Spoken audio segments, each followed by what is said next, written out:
Oh my god, look at this even fancier art.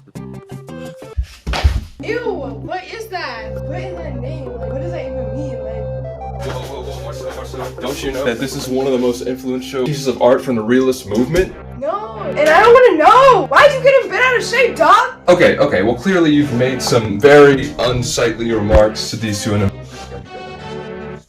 Okay, well clearly you are very ignorant, so let me just enlighten you on the significance of this piece right here, okay? Are you ready for a history lesson? Yo? Not really, but do your thing, dog. I told you not to say that in front of them! Realist artists produced their works during a volatile time that saw upheaval and significant social change. They altered art by substituting actual events for the idealized concepts, and literary allegories common in traditional art, giving society's margins the same importance as great historical paintings and allegories. Realism can refer to several things in art. The mid-19th century artistic style distinguished by subjects depicted in an organic manner to reflect everyday life, or the artworks that are painted in a realistic, almost photographic manner. In its wildest sense, realism has embraced a variety of aesthetic currents through civilizations. Realistic qualities in the visual arts can be seen in early Hellenistic Greek artworks of fragile aged women and boxers.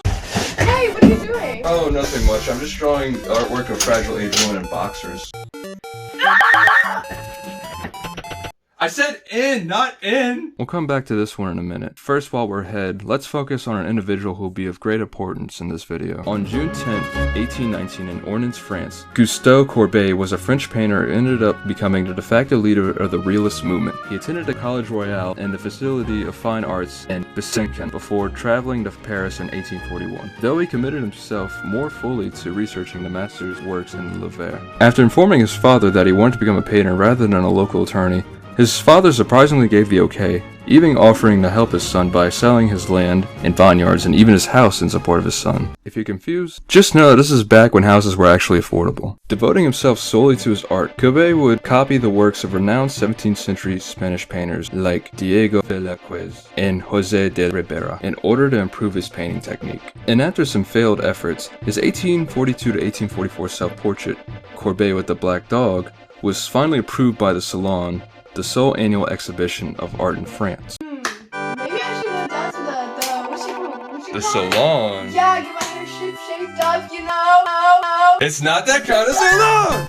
What the freak? For anyone unaware, this was quite an achievement since not just anyone could walk into a salon like today. No, not the salon where you get your hair done. These salons played quite a crucial part in France's intellectual and cultural growth, and only citizens of aristocratic standing in society could enter one, and no one of low social standing was allowed to enter one.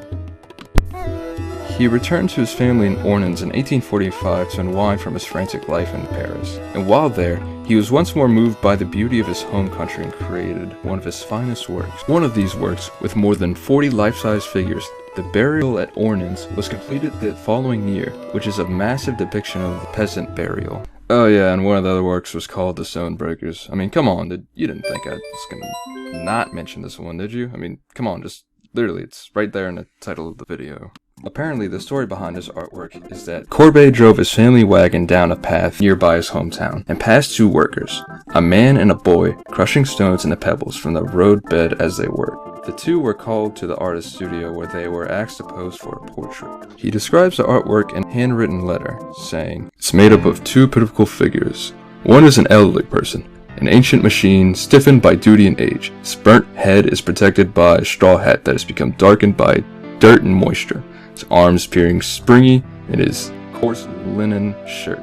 A tobacco bag made of a horn with bronze borders can be seen in his red striped waistcoat. Next to him is a young man around 15 years of age, who is afflicted by scurvy. His shirt is a shambles of soiled linen, revealing his arms inside. A shovel, a primitive kettle in which they transport their lunchtime soup, and a slice of brown bread and a script are spread on the floor.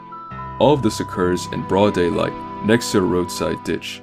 I didn't make any of it up, my comrade." There was this painting and The Burial at Ornans diverged significantly from the more idealized, regulated representations of either the neoclassical or romantic school. They reflect the life and feelings of ordinary peasants rather than those of the nobles, and they do it with such a sense of urgency. The fact that Courbet depicted his peasants painfully and harshly rather than glorifying them challenged long-standing norms within the art world.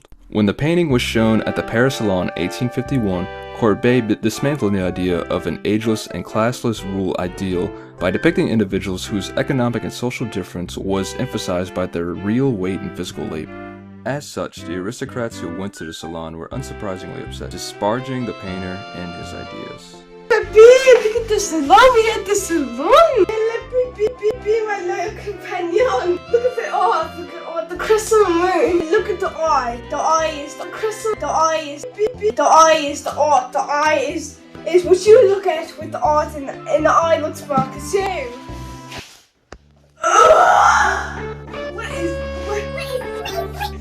What I can't do no!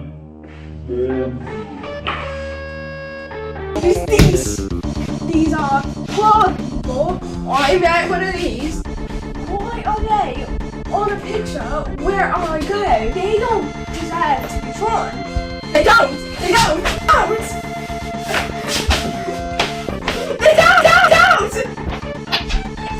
Okay, that was a little too real, alright? I need you to dial it back a bit. Okay, my bad. On the other hand, a famed French romantic artist, Eugene Delacroix, hailed him as a trailblazer and a reformer. In fact, the painting captured the spirit of the time as well.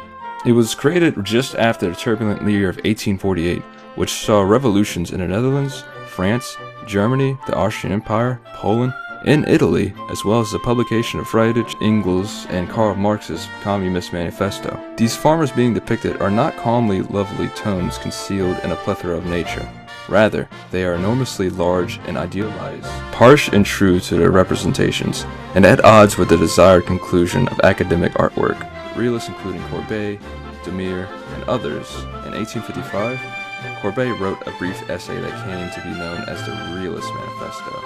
Perhaps the most distinctive aspect of Courbet's style is his refusal to stress the aspects of scene that would ordinarily elicit the most attention. The hands, head, and foregrounds are often where a painter concentrates the most on his or her attention. Not Courbet though. You can clearly see that he makes an effort to be fair by giving equal attention to the rock and faces if you look attentively.